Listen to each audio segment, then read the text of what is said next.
News Talk ZB with Chris Lynch. Thanks so much for joining us this morning. Well, a new book has just been released on New Zealand shelves. It's a compelling read. It's called Behind Bars, Real-Life Stories from Inside New Zealand's Prisons. The author is New Zealand Herald senior police reporter Anna Leask, who joins us now. Good morning and thanks so much for your time this morning. Thanks for having me. What was the motivation behind this book? Well, I think not many of us have a very good idea of what it's like to be in prison, a realistic idea. We all know from TV and movies what we think it's like, but we really wanted to shine a light on what it is, how prisoners in New Zealand get through their day and handle their time behind bars, how they spend their time, what they do, who they hang out with, just really down to that really granular level of what it's like to be in jail. And in the book you talk about religion, and you say that religion is pretty much in demands in women's prisons. Why do you think that's the case? Why do many inmates turn to religion? Is it simply because that's all they've got? Yeah, I think so, Chris. I think that particularly for the women, they're reaching out for an answer, and they think that potentially getting involved with religion, reading the Bible, could be a quick fix. That if they turn to God, He'll help them, sort of thing. But I think it's a lot to do as well with the spiritual guidance that they can be offered from the chaplains in prisons, just that extra level of support, and they might not have had that sort of support at all in their lives, so it's just about having someone there to encourage them and listen to them, I think. In the book you say to date no inmates have ever escaped from New Zealand prisons and managed to stay free. Well, one nearly did at least, Philip Smith. He did manage. His attitude though after he was caught was simply remarkable, and I wonder what your thoughts were on this case. Well, I think it's a big task to get out of prison and stay out. Philip John Smith, as I think his lawyers have even said, was a bit of an idiot. He made it as far as South America and then slipped up in the most ridiculous way. He was sending emails and he got himself seen. And that's been the downfall of everyone who's escaped from our prisons.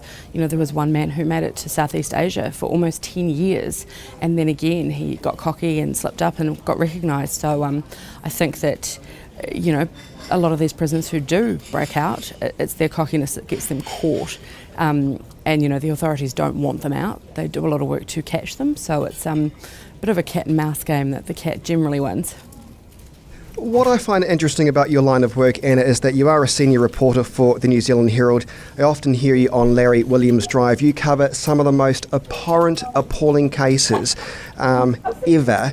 Has there been one particular case that's really struck out for you, that you remember as being just horrible? Yeah, I think any case to do with child abuse really sort of affects me. I find it really inconceivable how people can do that sort of thing to children. So, the Moko Rangatohiriri case was one that really sticks out for me. One that I covered extensively was the death of Christy Marceau on the North Shore. She was stabbed to death by a man who was on bail, died in her mother's arms, and that one isn't one that I'll ever forget, just the brutality and the impact that had on her family. But the sad thing is there's a new case every week and there's a new story and a new family, and unfortunately, crime doesn't stop. You're probably best placed in a position to let me know your thoughts on whether or not you believe the New Zealand justice system is tough enough. And I say that from your experience working in the courtroom nearly every day, but also writing this book, and I wonder what you think. Is the New Zealand justice system tough enough? I think there are parts of it that could be tightened.